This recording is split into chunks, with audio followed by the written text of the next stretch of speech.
So, well, thank you, Myra Ramos, Romo, my apologies, for taking the time to see us. We are here to research more about this little black dress movement that we've heard about here on campus. With me, I have Carolyn. Hi. And Alicia. So we are going to ask you a few questions so we can be more informed about your movement. Okay. So, what is the little black dress movement? Okay, so just to clarify about this project, and it's fine, it's recorded, it's specific to the movement of Little Black Dress or the movement around sexual violence prevention? So whatever you want to touch on. Okay, because I can maybe discuss the connection between the two. Perfect. So the purpose of Little Black Dress campaign is to bring awareness around the issues of sexual violence and specifically rape myths. We know that when people hold on to rape myths, they are more likely to blame the victim or survivor, and that means that survivors are less likely to come forward and report incidents. So the hope is that with the campaign, we can shift the culture to one that supports survivors and holds perpetrators accountable for their actions. And in that shift of culture, we've seen something similar with the Me Too movement. So part of that has to do with branding and the messaging, because we want people to adopt what we're doing. So we want to do things that kind of makes sense to the people that we are trying to reach. And so Little Black Dress, that's what it's trying to do. Something like that's relevant and cute. Little Black Dress is commonly a staple in a lot of women's closets. So, and it's a simple project to do. And the reason we use clothing is because that's pretty much one of the first things survivors or victims of sexual assault are asked is, what are you wearing? And through the campaign, we're also dispelling other rape myths as well, such as like, why didn't you fight back? I mean, that's victim blaming, right? Blaming the victim for not fighting back. How come you didn't say no loud enough? So, but Little Black Dress campaign overall is just to bring attention around that issue and then having those larger discussions that come with that. And I'll go a little bit over the sexual assault movement. Okay. So, Little Black Dress is just a little part of a larger movement of ending sexual violence really in our country and the world, but this is specific to our college campus because we know that college students are more likely to experience sexual assault due to a lot of factors, so we want to address that on campus. Now, the movement against sexual assault started in the 70s, and there has been a feminist movement where women have just gotten together and done workshops or used hotlines to support victims of sexual violence because they're less likely to report these incidents. So it's a very, very, not old, but it's an ongoing movement, but it's been transforming, and as our culture has been changing in ways that, you know, that are unprecedented. So like the Me Too movement, that's new. That started in October. Oh, wow. And so, and that one is interesting because it's because people in power are a part of that movement. It's actually created a lot of change. So we know that movements like this, especially like social media or campaigns or like marketing, really works in culture change because, I mean, there's an understanding that Bill Cosby was recently found guilty, and I was really attributed to the Me Too movement, and that we're shifting the conversation. So usually, in cases of sexual assault, the blame and the burden of proving that it happened always falls on the victim. And now we're switching that mindset, and our hope is that it continues to hold perpetrators accountable. That's awesome. Yeah. Okay. So how is the social movement making a difference within campus? Have you seen a difference? Has it worked out? Yes and no. So this is new. So I actually put together an assessment for it. I mean, this ended last week, so I don't have any outcomes of that. Gotcha. Because it's a new program, we didn't have as much participation, but that's expected in that it's a new program. And so I hope that within the next couple of years, I can do a long-term assessment to really see the impact. Because if there's no impact, then we need to do something else that has an impact. Now, I understand that one program does not completely change the culture. It's a variety of strategies that we must use in order to create the culture change. Very cool. So we're curious if it's getting too personal. I totally understand. But why did you get involved in this movement? It's a funny story. Not funny, interesting. And I'm really honest about my story because it really started when I was an undergrad and I was about to graduate, and I started thinking like I need experience to get into a master's program or doctorate program for continuing my education. And I wanted to be a marriage and family therapist, MFT clinician. And honestly, we had this like resource fair, and a rape crisis center in Santa Barbara came and said, hey, we're recruiting counselors. You get this 60-hour training and you're certified to provide services to survivors. Now, I never knew there was such a thing as a rape crisis center, and to be honest with you, I didn't know a lot about sexual assault because we didn't really talk about it.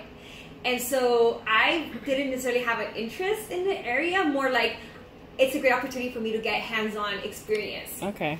And so when I went to the training, it opened my eyes in ways that I've never have expected that. Like, I never knew that problem was that big. And this is true of most people that are not involved in the movement or are still kind of learning about this stuff. And so I really love the work because it impacts everyone.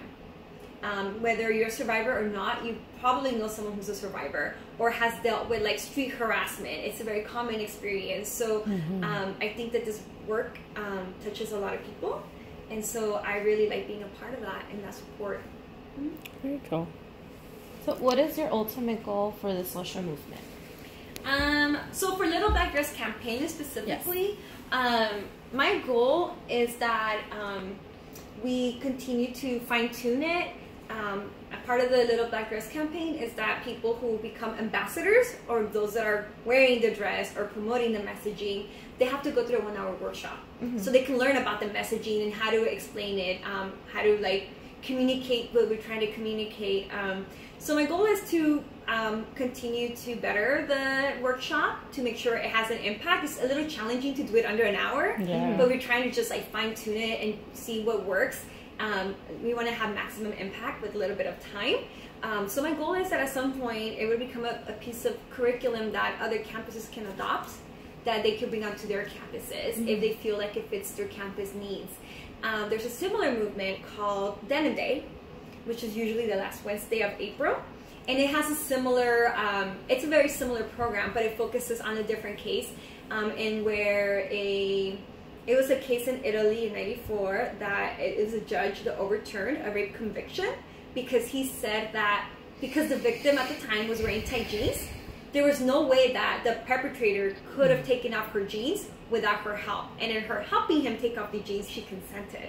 So again, this is victim blaming, and it was victim blaming due to an article of clothing. So it's very similar to that movement, but I wanted to do something a little bit similar with the same messaging, but different, because I feel like it's become more relevant with students. I feel like there was more buy-in with the Little Black Dress than there was for Denim Day. And so again, it's good to have different options of programming, branding, and marketing that people might be more interested, because it really determines, it's determined by the campus culture. Are you targeting high school students versus community members? And so for our campus, I was trying the Little Black Dress Campaign, and if I find that it doesn't work, then we need to do something different. But I'm all about trying new things, and you know, we don't know if it works if you're not going to try it. I'm sure it will. I really like the concept, though. You did? Okay. I do. Thank you. But she was telling me about it, and I saw that you were wearing a dress. I'm like, oh, it's so cute. Like, I like the concept. So I'm sure it will work out. I hope so too. And you know, I know that this year I think we trained maybe around 75, 80 people. And so I knew that this was going to be a smaller program, but now you know about it. Yes. And if you're here next year and you see something, you'll be like, I remember that. Yes. And then maybe you're more likely next year to be like, I want a dress. Now I know a little bit more about it. I'm going to go to the workshop. So that's the hope, that it kind of has like a snowball effect. And the people that got a dress or t-shirt this year, I'm going to ask them to keep it. And then next year, they are also can still participate without having to go to the workshops. But it just creates a larger movement. And visually, it, sorry. It's okay. Oh, sure not. And visually, it's something that resonates with people as well. Nice. So I know we touched on this briefly, but I wanted to actually inform Carolyn about it as well. The difference between the Amber Rose Slut Walk and the Feminist Walk, because they happen almost back to back. And my husband actually did security for both. And one of the things he pointed out to me, that there was maybe 10,000 people at the Slut Walk, but there was over 70,000 at the Women's Walk. So what do you think the difference is between the two, and where do you stand? The difference between the two is that the Women's March or Walk it's really addressing many issues that impact women: economic justice, access to birth control and health care, things that specific, more than just sexual assault. Slut Walk in particular focuses on sexual assault. and just that particular issue. Those are the big differences. So the Women's Walk also addresses sexual violence, but Slut Walk focuses more specifically on that. And although it's kind of like in your face, like the Slut Walk, right? The word, the purpose of it is to reclaim the word. And also the purpose of it is basically similar to Little Black Dress, in that just because someone looks like a slut or dresses like we might consider to be a slut, it doesn't mean that they deserve assault or that they're asking for it. And again, like I explained earlier, this is very different than Little Black Dress, even though it has similar messaging. And there might be people that maybe Slut Walk is something that resonates with them more, and maybe they want to participate in that, not Little Black Dress. Or some people might be like, well, Slut Walk is a little like too much for me. You know, I'm a little more conservative. I'll do this part, even though we're still doing the same messaging. So I think it's important for us to have different ways of expressing the movement, because all of us experience or see sexual violence in a different way.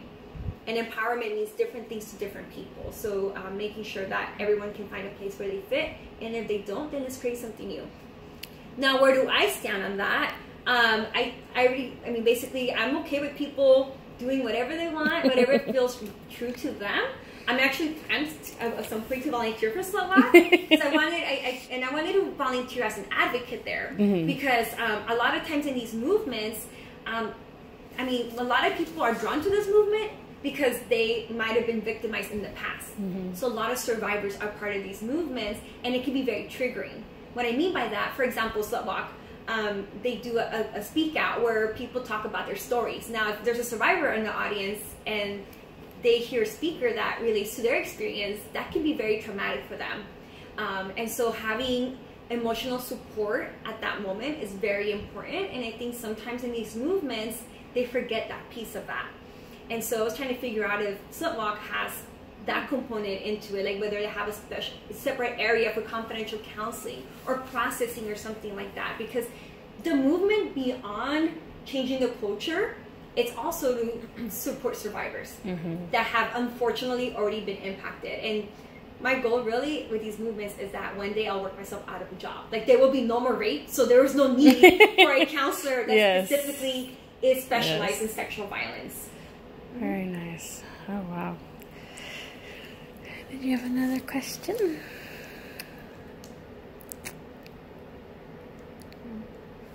I tend to like over talk. No, that's a good thing. And then I answer the questions I had.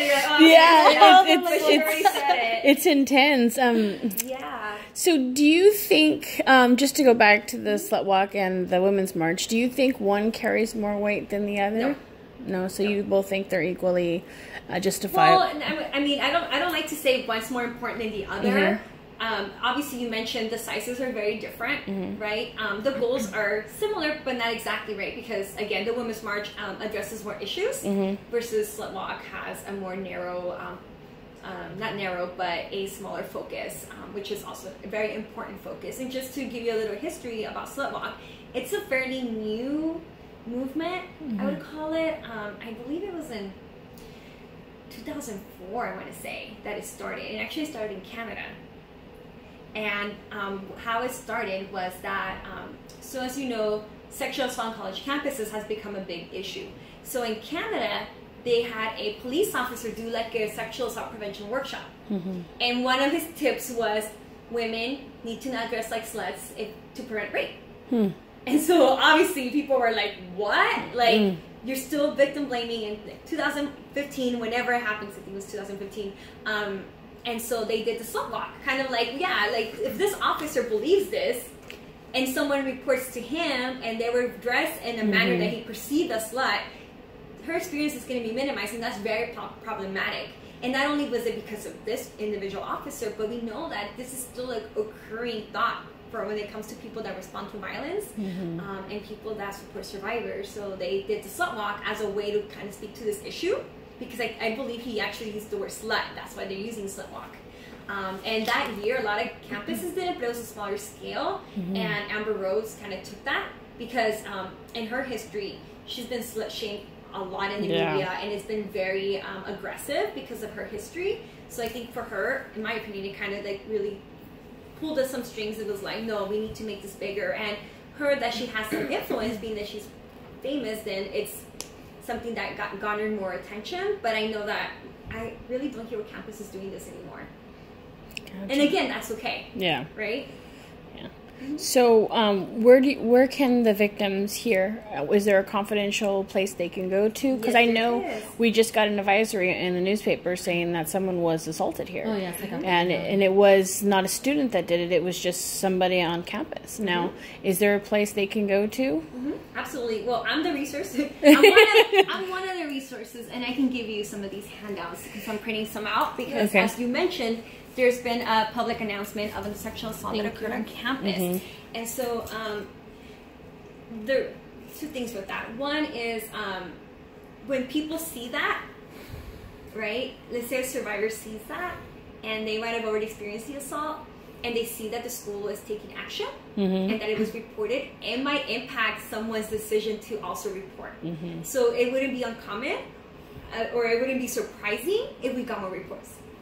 Right? Yeah. Because that kind of has a ripple effect, right? People feel more empowered, like, no, I should also report it. So that might happen, and that would be like a positive thing for the survivor to do, reclaiming power and control over the situation. So that might be a hope of us that might happen. Now, in regards to resources, so I'm the victim advocate on campus, so I'm a sexual assault counselor. The title is victim advocate, but this is getting really complicated. So that means that I am a confidential resource on campus. I don't tell Title IX. I don't tell law enforcement. Anyone can come and speak to me about any situation, ask any questions. And my role is to be, I want to say neutral, but I don't encourage or discourage an action. So if somebody comes and talks to me and says, I was assaulted on campus, I don't know what to do. I said, okay, these are your options. You can report to Title IX.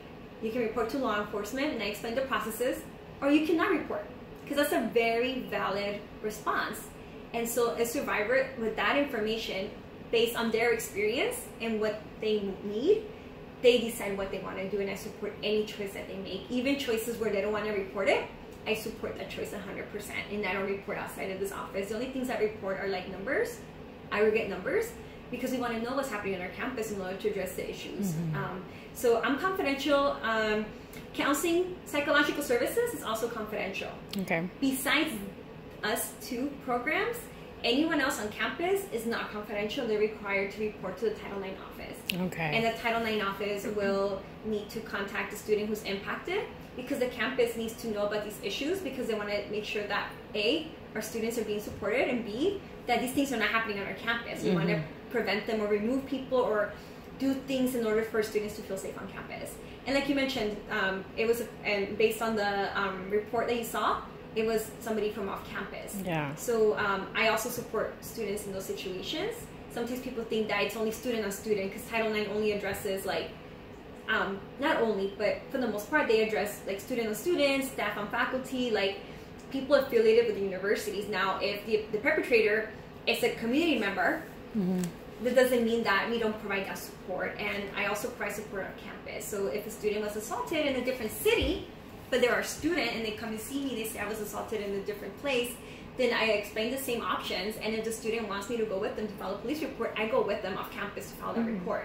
Because when they have an advocate, they're more likely to follow through. Because they know, they feel like I'm not alone. This person knows what they're doing. You know, like I can advise them. They trust me. And law enforcement also are more likely to take the report seriously. There's an advocate present for various reasons. So it's really a resource that's open to anyone affiliated with our campus, whether you're staff, faculty, student. The only things I would have to report is if someone discloses child abuse, I'm mandated to report for child abuse, or if they disclose to me that they're suicidal or that they have feelings of hurting someone else. Those are the only reasons I would ever report outside of here. But besides that, which is most cases, I wouldn't have to report out. Very cool. So, just for more information about the Little Dress movement, how can we join so we could bring awareness to other people? So, as of how it is right now, it's an event or movement that we're only doing in April, because April is Sexual Assault Awareness Month. Now, and there's different ways I've done this before, and I'm open to feedback how people want to do this. But I've had like this year it was lumped together with Take Back the Night. But in other places where I've done this, we do a speak out that's very specific only to Little Black Dress. So it can be a different date and take back the night. So those two events have different, like, they're similar, but then we have more awareness throughout the month. And so how we did Little Black Dress is I put an ask, and it wasn't well promoted. I will agree to that. I did put an ask, asking student organizations if they wanted to co-sponsor and host a Little Black Dress workshop. And that way I can reach different pockets of the student population that I still don't have access to. I've only been on campus for 6 months. Oh, wow. So that was the reason I did this. And I hope that maybe next year different organizations host a workshop, you know, with their organization, and I can just attend. And kind of how I did with housing, they said we want to host one, and then they prepared everything for me. They marketed to their student population, and I just came in with my stuff and did my workshop and met the students. And again, that way, I think different people are able to take leadership in this program. So, and I do have an Instagram with Little Black Dress where I'm sharing things about victim blaming. It's CSUDH_Little Black Dress. And just to let you know, this is something me bragging, Little Black Dress is very specific to here now. I actually started Little Black Dress campaign at Cal Poly 2 years ago, and we did it twice. But I don't believe in doing it anymore. And now that I'm on this campus, I decided, like, I think this might be a good place to do this event. And so far I've gotten a lot of good feedback. So I feel kind of like this is like the Dominguez Hills thing, and I hope it's something that becomes our trademark, and that when new students come in, they understand that our campus as a whole condemns sexual assault, and that we don't accept that. And in the cases that it does happen, we respond. And we like support survivors, and you know, our law enforcement officers will take those reports and do as much as they can to make sure everybody's safe and they're getting services. If there's one thing you could tell someone that is not comfortable with this, but it has, let's just say they're not a victim themselves, but they feel like they can do something, what is one thing you could tell them? I think that one thing they can do is become more informed and maybe read a little bit more about the issue. And if there's a lot of stuff people can do. Some people can just post something on Instagram or Snapchat, whatever's popular, right? There's different ways to have influence, right? It can mean talking to your friends about it, right? Like having like kind of, oh, I read this article, I thought it was interesting. It can mean, hey, let's do a workshop. I'm interested in this specific issue within sexual assault. Like, let's say, for example, there's somebody who's like, I want to talk more about men as victims. Right? And do a very specific workshop or program around that issue, right? Because there's a lot of intersections within sexual assault, and it impacts every community differently. So it's good to have those focus programs. So, I mean, anyone can really do anything if they just feel inclined to. And I'm not only open to survivors to come and see me, but oftentimes students come and see me because, like the question you asked me, my friend was assaulted, I want to do something. And I'm like, all right, what do you want to do? Let's put a program together, and I'll give tips. Or maybe someone says, my friend was assaulted, they told me, and I don't know how to support them. Then they come and meet with me, and then I go over like how to support a survivor, and I kind of do that education. And now if the survivor doesn't want to come to me, they're getting that support from their friend. Because I know that survivors are more likely to tell their friends. They reach out to me, police, Title IX, and counseling like that. Every study has shown that peer-on-peer is really how the disclosures happen.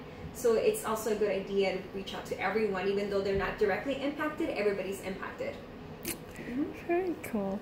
Well, thank you so much for your time. And I mean, I really wish that you would have had more time to get that awareness out. But I mean, for being here 6 months and still getting as many people as you did, I think it was amazing. I was happy. I was happy. I am happy because I also know that building a program like this, because this is new on our campus, this is a new program on our campus, it does take a little bit of time. Yeah, absolutely. And so I'm like, okay, at least I'll do this. There's a lot more stuff I want to do and will do, because besides sexual assault, I also address dating and domestic violence and healthy relationships. I also address stalking, and I also address sexual harassment. So being that April was Sexual Assault Awareness Month, this is why we focus on that particular issue, because they all have, even though some similar dynamics, they're also very different, and it impacts people very differently. So you might be hearing from me next semester in the fall. So October is Dating Violence Awareness Month. So that might be another area we might do a campaign or something like that. So we want to make sure the students know that these issues impact everyone, and also if you are impacted, you know where to go for support if you need that. Very cool. Well, thank you so very much. We appreciate it. I see you too.